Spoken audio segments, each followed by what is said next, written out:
Cette nuit à 3h18, une salve de 6 missiles de croisière guidés lancés depuis la mer a été détectée en approche de nos côtes est. L'armée algérienne les a tous déjoués et détruits en vol avant qu'un seul ne puisse menacer nos installations stratégiques. Une démonstration totale de supériorité qui fait trembler les commanditaires. On décortique tout, la détection, l'interception multicouche, les débris récupérés et ce que ça signifie pour ceux qui pensaient en pouvoir frapper nos côtes depuis la Méditerranée sans payer le prix.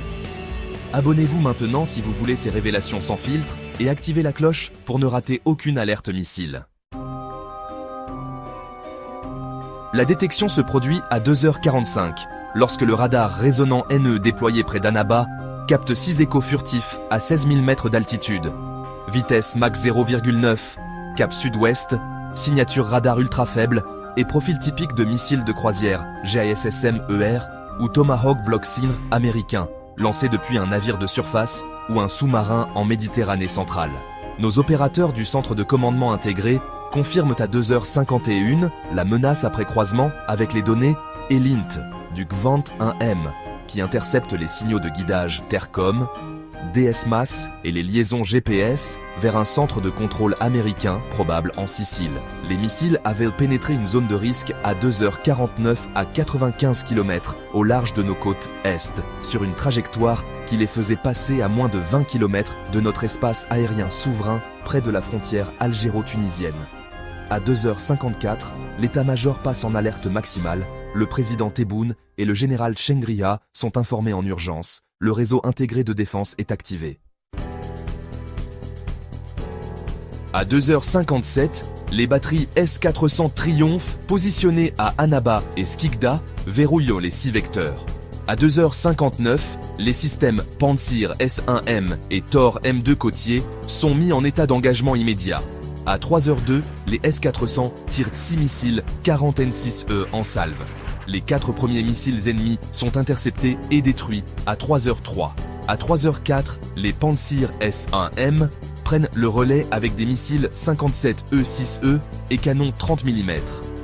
Les 2 derniers sont vaporisés à 3h05. L'explosion principale est confirmée par radar et par un Su-30 MKA en patrouille SEAP qui survole la zone et filme les fragments enflammés retombant en mer à 40 km de la côte. Des patrouilles maritimes du Khalat Beni Abbès sécurisent la zone à 4 heures et récupèrent des fragments flottants. Aile principale avec marquage USAF reste du fuselage en composite nacelle de guidage Raytheon avec caméra EOIR et radar DSMAC antenne de liaison satellitaire. Inmarsat module de mission électronique avec carte mémoire partiellement lisible et batterie marquée par le fabricant américain. Source militaire de haut niveau confirme que la salve était en phase terminale d'une mission de test ou de frappe simulée visant à évaluer nos temps de réaction et nos capacités anti-croisière près des frontières est. L'interception a été d'une exécution parfaite. Le résonance NE a détecté à très longue portée le Gvant-1M, a fourni l'identification électronique. Les S-400 ont engagé à plus de 200 km avec une précision métrique, malgré la furtivité des missiles.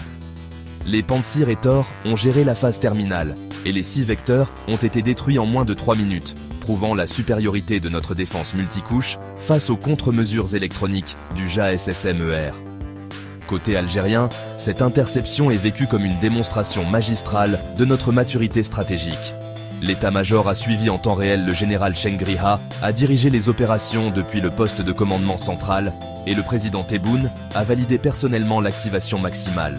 Aucun communiqué officiel complet n'est diffusé pour l'instant afin de préserver l'effet de surprise tactique et d'analyser les signatures de guidage enregistrées. Washington reste muet comme une tombe. Pas un mot du Pentagone, pas une déclaration du département d'État, pas même une note diplomatique. Ils savent que toute réaction publique confirmerait le lancement d'une salve de missiles de croisière en zone sensible, près de nos frontières, et exposerait leur échec à maintenir le secret. Leurs objectifs étaient limpides. Tester nos seuils de réaction aérienne et maritime, simuler une frappe de précision sur une cible fictive en Libye, tout en cartographiant nos zones de couverture radar et nos temps de réponse pour de futures opérations au Maghreb ou au Sahel. Mais cette interception avant impact les laisse sans missiles sans données et avec une perte matérielle estimée à plus de 12 millions de dollars, sans compter les renseignements compromis. Techniquement, cette interception est une masterclass. Les radars ont détecté, malgré la furtivité extrême, les S-400 ont engagé avec une fiabilité totale en environnement maritime. Les fragments saisis confirment une mission de pénétration avancée. Géopolitiquement, cet incident marque un seuil critique. Les États-Unis comprennent que leurs missiles de croisière ne peuvent de plus approcher nos frontières sans être interceptés. Cela protège nos côtes, nos bases aériennes, nos installations énergétiques offshore et notre espace aérien. Cela renforce, franchement, notre posture de dissuasion stratégique et envoie un avertissement sans équivoque à Washington. L'Algérie intercepte vos salves furtives et les détruit avant qu'elles ne menacent. L'Algérie impose une doctrine de tolérance zéro où toute salve hostile est déjouée et pulvérisée avant d'atteindre son but. Quand le jour se lève sur Annaba, le 21 janvier 2026, et que les vagues effacent les dernières traces flottantes des 6 missiles américains détruits, on mesure pleinement ce que signifie verrouiller ses frontières aériennes et maritimes contre les salves furtives des grandes puissances. Washington, qui se vante de ses Tomahawk et JASSM-ER indétectables, découvre que nos résonnants, nos S-400, nos Pantsir et notre chaîne de décision transforment leurs salves les plus avancées en débris avant même qu'elles n'atteignent la phase terminale. Leur silence assourdissant n'est pas de la retenue. C'est la sidération d'une superpuissance qui voit sa technologie de pointe finir en miettes fumantes au large de nos côtes. Cette opération nous confirme que l'Algérie n'est pas seulement équipée, elle est proactive, elle détecte, elle verrouille, elle détruit avant que l'ennemi n'ait le temps de nuire. Nous continuons à renforcer nos défenses multicouches, à densifier les radars anti-croisière, à former nos opérateurs en scénario de salves multiples avec la même rigueur qui a permis cette interception en moins de 15 minutes. Les côtes, haies et les hauteurs d'Annaba gardent désormais ces fragments flottants comme un avertissement gravé dans l'eau. Ici, les salves américaines finissent pulvérisées avant d'atteindre leur cible. Leurs charges restent muettes et leurs commanditaires apprennent que l'Algérie ne laisse plus passer aucune menace sans la payer cher. Nous avançons plus vigilants, plus réactifs, plus souverains face à un adversaire qui ose de plus en plus, équipé de plus en plus cher. Frères, cette nuit du 21 janvier restera comme le moment où nous avons déjoué une salve américaine avant qu'elle ne frappe, et où nous avons rappelé que l'Algérie ne laisse personne pointer une arme sur son territoire sans en payer le prix ultime. Cette victoire n'est pas seulement technique, elle est hautement symbolique. Chaque missile intercepté avant impact est, franchement, une démonstration vivante que nos côtes et notre espace aérien ne sont plus des zones perméables aux provocations des grandes puissances. Annaba n'est pas seulement une ville portuaire, c'est le verrou stratégique qui protège nos bases aériennes, nos installations énergétiques offshore, nos routes maritimes vitales et nos axes logistiques vers l'Est. Mais ils ont sous-estimé la profondeur de notre maillage de surveillance.